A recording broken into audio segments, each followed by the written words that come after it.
성도 여러분, 행복한 안식일입니다. 너무나 덥죠. 이 안식일에 우리에게 하나님이 쉼을 주신다고 하는 사실이 얼마나 감사하고 또 얼마나 기쁜 일인지 모르겠습니다. 이 안식일 주의 성전을 찾은 모든 분들이 말씀을 통해서 하나님을 만나고 또 하나님이 주시는 쉼과 은혜로 크게 힘입고 충전되어질 수 있기를 간절히 바라겠습니다. 노아 홍수 이야기를 계속하면서 제가 지금 이 종말적인 설교를 계속하고 있는데요. 한 말씀만 좀 주목하고 우리 오늘 노아 홍수 이야기로 계속 들어가 보면 마태복음 24장 37절부터 39절의 말씀에 보면 예수님이 이런 말씀을 하셨어요. 노아의 때와 같이 인자의 임함도 그러하리라. 그런데 그때 홍수 전에 노아가 방주에 들어가는 날까지 사람들이 먹고 마시고 장가들고 시집가고 있으면서 홍수가 나서 저희를 다 멸하기까지 깨닫지 못하였으니 인자의 임함도 이와 같으리라. 여러분, 이 말씀 가운데 가장 중요한 단어를 하나 꼽는다면 어떤 단어를 꼽을 수 있겠습니까? 주님께서 말씀하시고자 하는 이 가장 중요한 단어 하나가 뭘까요? 여러 가지를 생각할 수 있겠지만 저는 깨닫지 못하였다고 하는 거예요. 깨닫지 못하였다고 하는 거예요. 계속 하나님께서 재림의 징조에 대한 사인과 수많은 이야기들을 통해서 계속 깨닫게 했는데 그들은 이 홍수 직전까지 알지 못했던 것처럼 주님이 재림하시기 직전에도 똑같은 일이 반복될 것이라고 하는 거예요. 그 먹고 마시고 장가들고 시집가고 있으면서 홍수가 나서 저희를 다 멸하기까지 깨닫지 못하였으니 인자의 임함도 이와 같으리라. 다시 말해서 주님이 다시 오실 때에도 노아의 시대처럼 사람들이 먹고 마시고 장가들고 시집가고 하면서 살아가는 일에 몰두한 나머지 정말 중요한 사건을 깨닫지 못하고 있는 사람들이 있을 것이라고 하는 사실을 주님은 경고하고 있는 거예요. 네. 다시 말해서 그들이 깨달아야 할 중요한 사실은 다가오는 무엇이 있다? 심판이 있다고 하는 거죠. 근데 우리가 그것이 없는 양 까맣게 잊고 살아가고 있다고 하는 것입니다. 그래서 오늘 우리가 그것을 깨달았다고 하면 지금 우리 인생에서 정말 중요한 일 중에 하나는 무엇인가 하면 바로 미래 주님의 주의 재림을 대비한 구원을 준비하는 일이에요. 다시 말해서 먹고 살 준비, 장가들고 시집갈 준비, 자식들을 결혼시킬 준비, 행복하게 살 준비 다 중요한 일이지만 그것보다 훨씬 더 중요한 것은 바로 뭔가 하면 이 구원의 준비라고 하는 거예요. 구원의 준비. 즉 영생을 위해 준비하는 것이라고 하는 것입니다. 여러분 실제 예수님이 이 땅에 오신 목적은 무엇 때문에 이 땅에 오셨어요? 우리의 구원을 위해 이 땅에 오신 거예요. 그래서 주님은 누가복음 19장 10절에서 인자가 이 땅에 온 목적은 무엇이라고 했죠?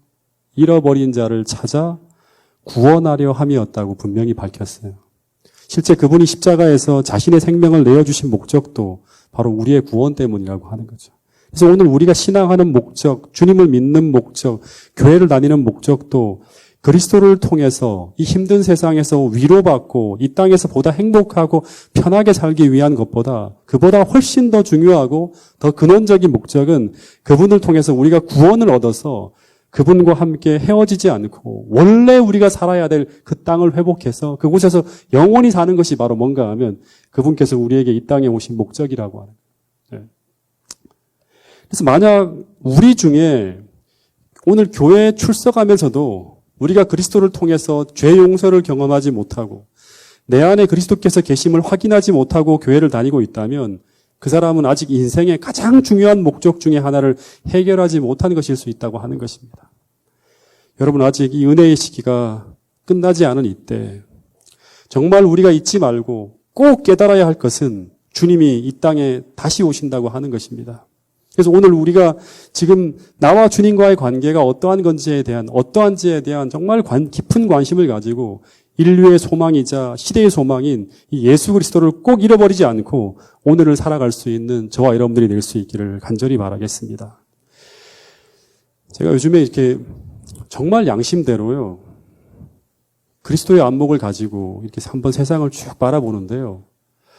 내가 정말 어떻게 여러분들에게 또 설교를 하고 말씀을 전해야 될지 깊이 생각하게 됩니다. 여러분 지금 세상을 이끌고 있는 지도자들을 우린 정치인이라고 하는데 이런 이 정치인들을 보면 희망이 있습니까? 세상을 이끌고 가는 정치인들을 한번 보세요. 그분들 한 사람 한 사람에게 정말 세상을 맡길 수 있는 그런 분들이에요. 희망이 있습니까? 최근에 이 정두원이라는 아주 유명한 정치인이 자살을 했죠. 이것이 최근의 이슈인데 그 사람이 아무리 이상적인 정치를 꿈꾸며 생각해 보았지만 도저히 답이 없다는 것을 아는 것입니다. 정치라는 이 세계가 이기심으로 꽉 오염이 되어져 있어서 중상과 모략과 음해로 가득 찬 정말 자기의 사리사욕을 위해서 피 터지게 싸우는 것이 바로 뭔가 하면 이 정치의 세계라는 걸 아는 거예요. 희망이 없다는 걸 아니까 더 이상 살 의미를 못 찾는 거예요. 여러분 사회를 한번 보세요. 지금 음란과 살인과 온갖 범죄로 꽉 차 있는 곳이 지금 사회라는 곳이에요. 오늘 우리가 살고 있는 사회예요. 학교를 보세요. 희망이 있습니까? 온갖 악한 것들이 다 일어나며 온갖 나쁜 것들은 다 배우는 곳이 바로 학교가 되어버렸어요. 그리고 세상은 환경오염 문제와 기상이변으로 몸살을 앓고 있지 않습니까? 세상은 점점 더 우리가 살기 힘든 세상으로 흘러갈 것이라고 하는 것을 예고하는 모든 사인이 나타나고 있고 이게 마태복음 24장의 이야기를 통해서 계속 재림의 징조라고 오늘 알려주는 거예요. 이 땅이 더 이상 우리가 영원히 살 곳이 아니라 하늘을 바라보며 살아야 한다는 것을 계속 알려주는 사인이라고 하는 거예요. 여러분 TV에서 사람들을 행복하게 하기 위해서 쇼 프로그램을 진행하는 연예인들을 한번 보면 그 화면에서는 우리에게 웃음을 주기 위해서 행복한 듯이 막 이야기하고 있지만 정말 그들이 행복할까요? 너무너무 행복하지 않는 세상 속에서 뭔가 우리에게 위로를 주려고 뭔가 짜내는 듯한 그런 느낌이 들지 않습니까? 그들의 이면을 보면 그들은 대부분 행복하지 않는 인생을 살아가고 있습니다. 여러분 이 세상은 다 희망을 잃고 있습니다. 이 세상은 자체 힘으로는 도저히 해답이 없는 그런 종말의 길을 향해 나가고 있다는 것을 깨어있는 지식인들은 알고 있습니다. 여러분 그래서 오늘 또다시 우리의 유일한 희망이자 소망이 되시는 그리스도께서 오늘 우리에게 계시다는 이 사실이 정말 우리에게 얼마나 귀하고 귀한지를 우리 모두가 꼭 깨달을 수 있게 되기를 간절히 바라겠습니다. 그래서 어떤 순간에도 어떤 유혹이 찾아오고 어떤 환경에 우리가 처한다 하더라도 그분을 잃어버리지 않고 언젠가 그분을 통해서 이루어지는 그 하늘나라를 소망하면서 오늘도 이 세상의 어두운 환경에 갇히지 않고 하늘을 바라보며 오늘 답답한 이 삶을 이겨내며 살아갈 수 있는 저와 여러분들이 될 수 있기를 간절히 바라겠습니다.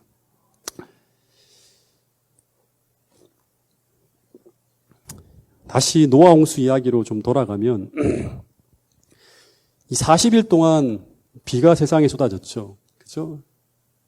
근데 이 물이 줄지 않고 40일 동안 비가 막 왔는데 이 물이 줄지 않고 150일 동안 계속 세상에 꽉 차 있었어요. 근데 8장 1절에 보면 하나님이 노아와 그와 함께 방주에 있는 모든 들짐승과 가축을 기어가사 하나님이 바람을 땅 위에 불게 하심에 물이 막 줄어듭니다. 그러면서 점차 산봉우리가 보이기 시작하면서 4절에 보면 그 일곱째 날 여기 보니까 일곱째 날 언제죠? 11의 날. 그러니까 일곱째 달 11의 날. 그러니까 7월 17일 날 노아가 이제 아라랏산에 이제 머물렀다고 하는 이야기가 나옵니다. 근데 여러분 이 아라랏산이라고 하는 이제 이 산에 대해서 세상에 많은 사람들이 고고학자들이 이제 이게 진짜 노아 방주가 있는 그런 산이라는 생각 때문에 이 노아 방주를 찾기 위해서 막 몰려갑니다. 근데 이 아라랏산은 그 지금 현재도 있어요. 아르메니아라는 이제 그 옛날에는 그 저기 뭐죠? 그 소련 땅이었는데 이 아르메니아 지대의 어떤 산악지대에 이제 산이 아라랏산이라는 산이 있는데 대부분의 성경학자들은 이 산이 노아 방주가 머물렀던 그 산이라는 것에 대해 동의를 한다 그럽니다. 심지어 어떤 사람들은 이 노아 방주의 잔해가 그곳에서 발견되어졌다는 이제 뭐 소문을 듣고 이제 많은 어떤 사람들이 찾고 하지만 아직까지 그것이 증명될 만한 그런 어떤 증거들을 찾지는 아직 못했어요. 근데 실제 이 아르메니아에 있는 이 아라랏산은 두 봉우리가 있는데 하나는 5,164m고요. 또 하나는 3,745m인데 페르시아인들이 이 쌍둥이 봉우리를 가지고 코이누라는 산으로 불렀는데 이 코이누라는 뜻은 노아의 산이라는 뜻이랍니다. 그 옛날부터 계속 이 산은 노아의 산이라고 하면서 불려왔대요. 그리고 이 산의 구조는 제가 가보진 않았지만 물이 딱 줄어들 때 방주가 그 안에 머물기에 적합한 봉우리들로 딱 둘러싸여 있다고 하는 거예요. 멀지 않은 봉우리들이 꽉 차 있는 거예요, 이렇게. 예. 그래서 이 노아가 실제로 이 아라랏산, 그 포구 안으로, 산 봉우리 안으로 들어가서 이제 150일 동안의 표류를 끝내고 머물렀다고 하는 그 이야기가 나오는데 그 구조가 그대로 보인다고 합니다. 근데 5절에 보면 방주가 이 아라랏산에 들어간 후부터 계속 물이 들어들기 시작했는데 물이 점점점 더 줄어들어서 열째 달, 그달 초하룻날, 그러니까 이제 7월 17일 날 이 아라랏산 안으로 폭우로 들어갔고 더 계속 물이 줄어들어서 10월 1일이죠. 10월 1일 날 산봉우리가 보였다고 합니다. 그리고 6절에 보면 10월 1일에서 또다시 40일이 지나가요. 40일이 지나가고 그때 이 부조와 선지자를 보면 물이 계속 줄어들면서 이 방주가 풍랑으로부터 안전한 자리를 찾아서 높은 산지에 은신처에 안착했다고 하는 말이 나와요. 그러니까 여기서는 이제 7월 17일 날은 그 포구 안으로 들어가서 호수에 둥둥 떠 있었죠. 근데 이 40일이 지나고 난 다음에는 안착해요. 예. 이 높은 산의 어떤 한 위치에 딱 안착이 됩니다. 근데 이 높은 위치에서는 낮은 골짜기의 물이 어느 정도 빠져나가는지 확인하기가 어려운 그런 위치예요. 이게 그 창은 없고 위로만 볼 수 있잖아요. 그죠? 그래서 이 노아가 외부 상황을 알아보기 위해서 어떻게 하는가 하면 까마귀와 비둘기를 방주 밖으로 배보냅니다. 그래서 새들의 행동을 통해서 땅의 상태가 어떠한지를 이제 체크하려고 하는 거예요. 그래서 먼저는 까마귀를 보냈는데 이 까마귀는 이제 생태가 썩은 고기를 막 먹어요. 죽은 이 시체들을 막 먹고 그리고 젖은 땅에도 앉을 수 있는 새래요. 근데 이 까마귀가 계속 방주 안으로 들어오는 거예요. 그러니까 젖은 땅도 없는 거예요. 계속 들어오니까 아직까지 물이 완전히 거치지 않았다 생각을 하고 그래서 8절에 보면 이번에는 비둘기를 내보내는데 이 비둘기는 까마귀와 좀 달라요. 마른 땅에만 앉는 특성이 있대요. 그러니까 땅이 안 마르면 앉지 않는 거예요. 근데 밖으로 내보내는데 역시 발 디딜 틈이 없어서 방주 안으로 계속 돌아오는 거예요. 근데 10절에 보면 7일을 또 기다려서 안식일을 하루를 이제 막 예배하고 난 다음에 내보내는 거죠.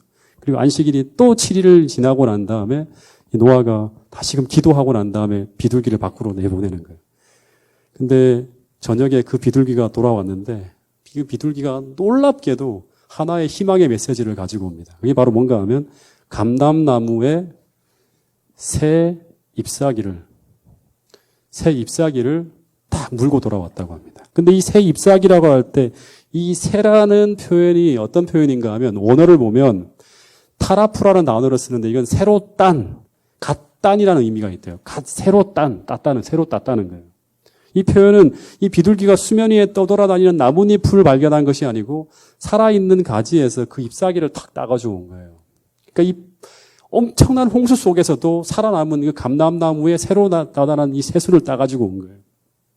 그래서 이 감람나무 잎사귀를 보면서 땅이 거의 말랐다고 하는 증거를 인식했고 그리고 난 다음에 곧 방주를 떠날 수 있다는 생각을 가지고 사람들에게 떠날 준비를 하라고 막 얘기했겠죠. 이제 얼마 지나지 않아서 우리는 마치 재림한다고 하는 것처럼 이 모든 것이 끝난다고 생각하면서 막 방주 안에 이 동물들을 막 똥을 치우고 하면서 막 준비를 하고 있었겠죠. 그리고 드디어 일주일 후에 이 비둘기를 내보내는데 이젠 이 비둘기가 돌아오지 않았다고 하는 거예요. 그래서 박수를 막 쳤겠죠. 이것은 방주 밖의 상황이 이 비둘기는 마른 땅에만 왔는데 마른 땅이 생겨났다고 하는 거예요. 물이 거의 사라졌다고 하는 거예요. 그래서 방주로 나갈 수 있는 여건이 되었다는 증거로 딱 받아들이게 됩니다. 이때 노아가 얼마나 기뻤을까요? 방주 안에서 나갈 수 있다는 확신을 가졌을 때 사람들이 만세했을 거예요. 이때가 언제인가 하면 창세기 8장 13절에 보면 노아 나이 601년 한 해가 바뀐 거예요. 예. 그 다음에 1월 1일이죠. 1월 1일 601년 1월 1일 노아가 방주에 들어간 지 314일째 되는 날이에요. 그러니까 2월 17일에 들어갔는데 1월 1일 날 이제 땅이 물에 그쳤다는 어떤 증거를 이제 알게 된 거예요. 근데 13절에 보면 노아가 이때 어떻게 하죠? 방주 문을 열었으니까 잘 보세요. 방주 문을 열지 않고 어떻게 합니까? 방주 뚜껑을 제쳤다고 하는 말이 나옵니다. 뚜껑을 제치고 이제 그 위에 있는 창문을 열고 밖을 내다봅니다. 내다본즉 지면에 물이 거쳤다는 것을 딱 보게 됩니다. 예. 여러분, 이 방주 뚜껑이라고 하는 것은 방주에 창문이 없기 때문에 노아가 그 뚜껑을 열고 밖을 내다보는 거예요. 근데 이 덮개라는 이 뚜껑이라는 말이 덮개인데 이게 이제 뭐 성소의 덮개 뭐 이런 의미로도 사용되어져서 이게 아마 가죽으로 돼 있을 거라고 하는 거예요. 그래서 이 뚜껑을 열었다고 하는 것은 이 창문을 이제 완전히 다 뜯어냈다고 하는 그런 식으로 주석하는 것도 보게 됩니다. 마른 것을 다 확인했어요. 그럼 이제 노아가 어떻게 해야 되죠? 밖으로 나가야 되지 않습니까? 그런데도 노아는 스스로 방주를 열고 나가려고 하거나 혹은 뚜껑을 열고 그 밖으로 나가려고 시도하지 않고 끝까지 방주 안에서 끈기 있게 기다렸다고 합니다. 이런 말씀이 있습니다. 노아가 방주 뚜껑을 제치고 본즉 지면에 물이 거쳤더라. 그러나 그는 방주 안에서 끈기 있게 기다렸다. 그는 하나님의 명령을 따라 방주에 들어간 것 같이 떠나라는 특별한 지시가 내리기를 기다렸다고 하는 거예요. 다시 말해서 하나님께서 분명히 이 노아를 어떤 이제 상황 속으로 들어가게 했으면 하나님께서 다시금 그 가운데 나오게 하실 때까지도 기다려야 된다고 하는 거예요. 여러분, 방주 안의 상황은 모든 사람들이 그야말로 하루라도 빨리 방주 밖으로 나가고 싶어서 안달이 났을 거예요. 314일 동안 어떻게 보면 갇혀 있는 거예요. 근데 여러분, 한번 생각해 보세요. 노아가 생각할 때 물이 다 거쳤으니까 이제 분명히 밖으로 나가야 될 것 같은데 하나님께서 아무 말씀도 하지 않는 거예요. 그럼 여러분들은 어떻게 하시겠어요? 이 상황에서? 네?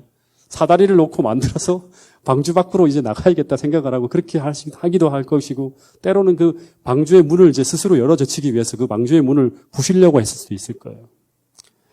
그러나 노아는 이때 이 방주의 문을 스스로 열려고 하지 않고 방주의 문을 닫으신 분도 하나님이시기 때문에 분명히 언젠가 이 방주의 문이 열릴 것이라고 생각을 하고 하나님께서 열어주실 그때를 기다리고 있었다고 하는 거예요. 여러분, 이 모습이 바로 뭔가 하면 우리가 정말 배워야 될 믿음의 사람 노아가 하나님과 동행하는 모습이라고 하는 거예요.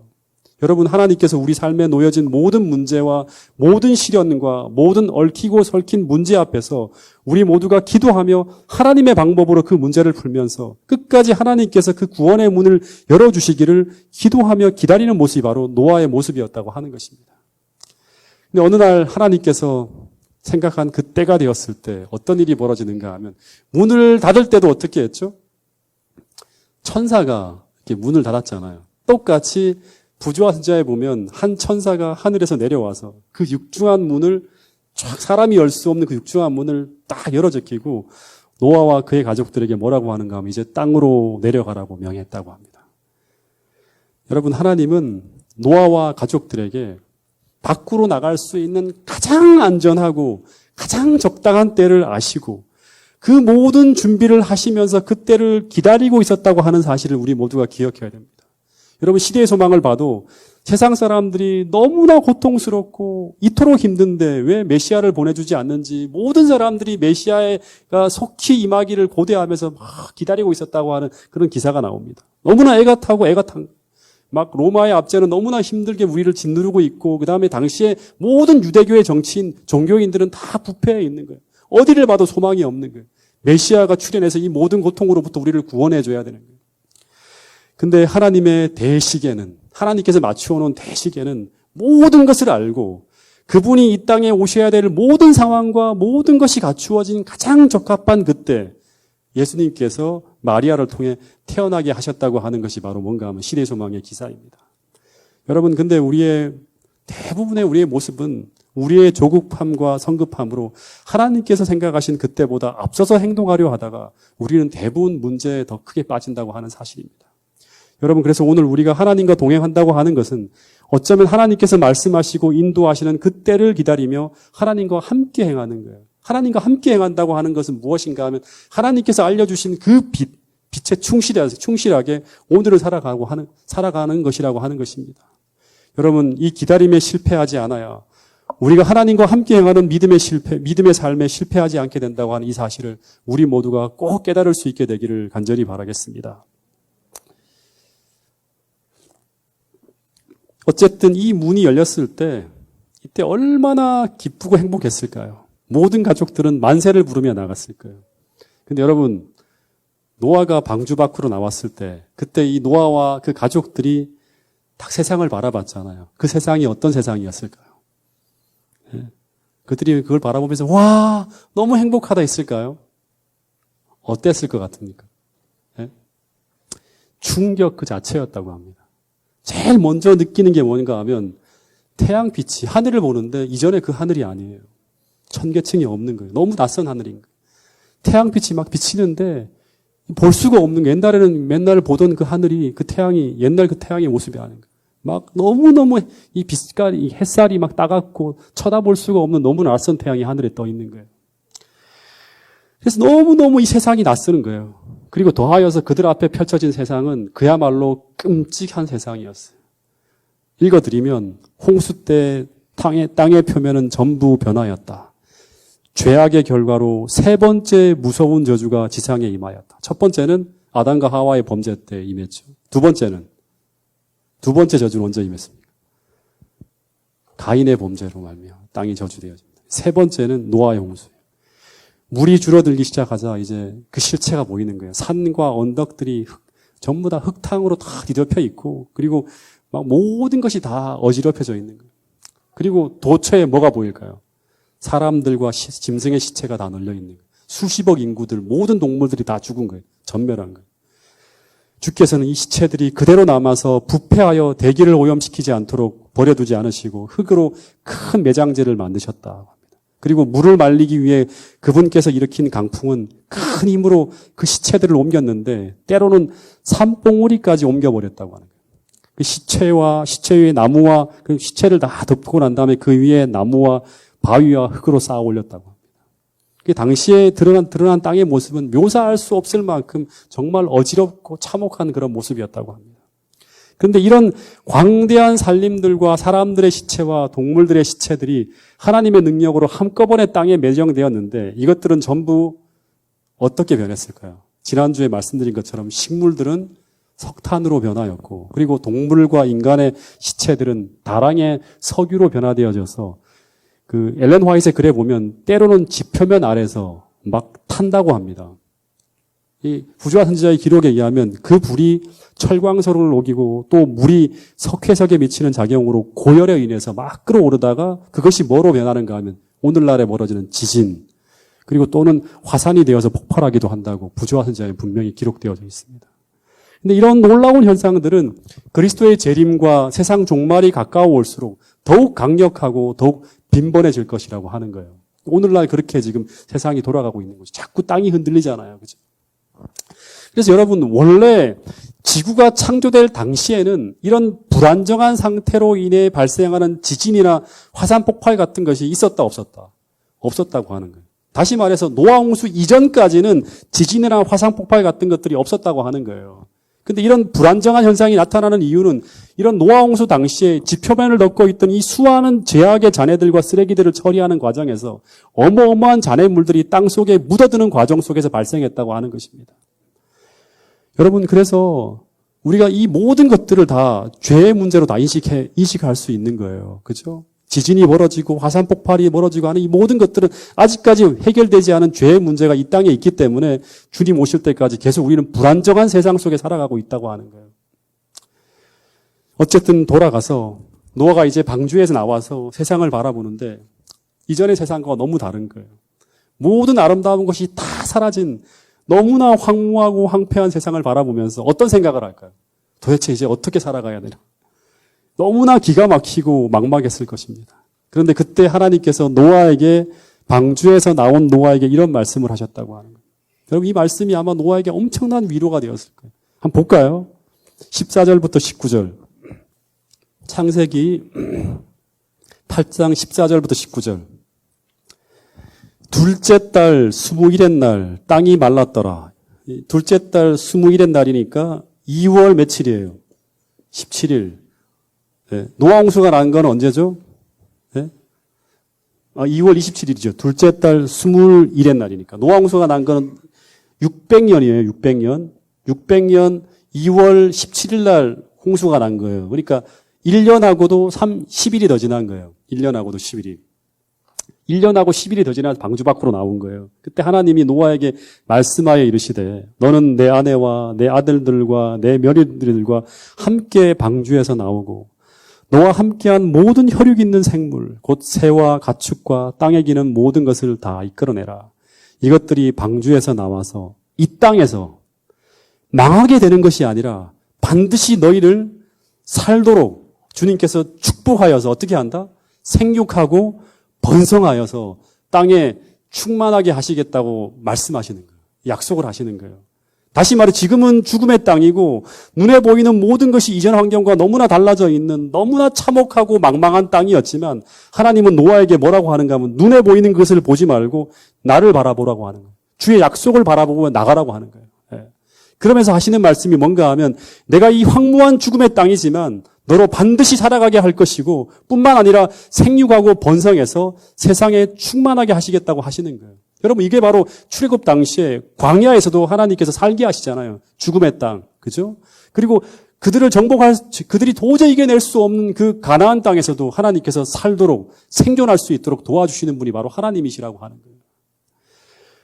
여러분 이 말씀은 아담에게 주셨던 창세기 1장 28절의 그 약속을 다시금 노아를 통해 이어가도록 축복하시겠다고 말씀하는 거예요. 하나님은 지금 인류의 대표인 아담과 처음에 언약을 했는데 이 아담과 언약을 하고 난 다음에 다시금 이제 이 노아를 통해서 새로운 이제 인류의 조상으로 노아를 삼고 그를 통해서 다시금 하나님께서 당신의 나라를 이루어가는 그 언약을 하고 있는 거예요, 지금. 그래서 이 말씀을 듣고 노아는 이런 막막한 세상에서 눈을 돌려서 어떻게 했을까요? 그에게 말씀하시는 그 약속과 그 언약을 믿음으로 그가 방주에서 나와서 제일 먼저 한 일이 무엇일까요? 20절을 한번 읽어보겠습니다. 20절. 시작. 노아가 여호와께 제단을 쌓고 모든 정결한 짐승과 모든 정결한 새 중에서 죄물을 취하여 여호와께 드렸더니 여기 성경에서 처음으로 제단이라고 하는 말이 나와요. 물론 이전에도 아담과 하와 때부터 계속 제사를 지냈지만 처음으로 이 제단이라는 용어가 나온 건 딱 여기가 처음이에요. 그러니까 이 단을 쌓고 이 노아가 희생제사를 드렸다고 하는데 이 희생제사는 무엇을 의미하는 것인가 하면 이런 거예요. 그러니까 이런 의미를 이렇게 표현한 거예요. 하나님, 제가 살아있으면 이 노아의 그 홍수라는 이 엄청난 어떤 그런 재난을 통해 내가 살아있으면 우리의 죄를 대속하기 위해 오실 그분의 그 십자가의 희생을 통해서 미치는 그분의 구원과 그리고 그분의 십자가의 은혜로 오늘 우리가 살아가고 있음을 믿음으로 고백합니다라고 하는 행위가 바로 뭔가 하면 당시에 노아가 드린 제사라고 하는 거예요. 이 말은 오늘날로 하면 오늘 내가 이 땅에 존재하고 내가 살아가는 모든 것이 하나님의 은혜임을 믿음으로 고백하는 그것이 바로 뭔가 하면 당시에는 제사이고 오늘은 뭘까요? 바로 예배라고 하는 거예요. 하나님, 주님 없으면 저희는 못 삽니다라는 그 고백을 가지고 나오는 게 바로 뭔가 하면 우리가 예배하는 거예요, 하나님께. 그래서 오늘 이 세상에 모든 상황이 황폐하고 또는 나의 노력으로는 도저히 살 수 없는 그런 세상이 도래했다 해도 오늘 노아처럼 하나님의 약속을 의지하며 그분을 믿는 믿음으로 예배하는 사람들이 바로 뭔가 하면 이 마지막 시대를 살아가는 하나님 백성들이라고 하는 거예요. 여러분, 때로는 여러분들이 살기 힘든 그러한 형편과 어려움들과 상황들이 계속 몰려올 거예요. 우리 힘으로는 풀 수 없는 그런 문제들이 계속 닥쳐올 거예요. 그럴 때마다 우리가 노아가 가지고 있는 그 믿음의 어떤 보온을 따라서 계속 하나님 앞에 예배하며 주님 오늘 제가 존재하는 이 모든 이유는 바로 무엇인가 하면 주님의 그 십자가의 희생을 통해서 베풀어진 그 은혜로 인해서 내가 존재하고 있고 주의 도움과 주의 보살핌을 통해서 오늘 우리가 살고 있음을 고백하면서 그 문제를 하나님께 맡기고 끝까지 하나님의 방법으로 풀기 위해서 맞서 싸우는 여러분과 저가 될 수 있기를 간절히 바라겠습니다. 그래서 오늘 여러분들의 문제가 여전히 풀리지 않은 채로 남아있을지라도 이 안식일 하나님께서 반드시 풀어주실 것이라는 그 믿음을 가지고 주님 앞에 모든 것을 맡기고 하나님이 주시는 은혜와 쉼과 축복들을 우리 모두가 누릴 수 있는 믿음으로 누릴 수 있는 파주중앙교회 모든 성도들이 될 수 있기를 간절히 바라겠습니다. 다음 주 화요일 날에는 이 노아의 언약에 대한 이야기를 조금 더 세세하게 다뤄보도록 하겠습니다.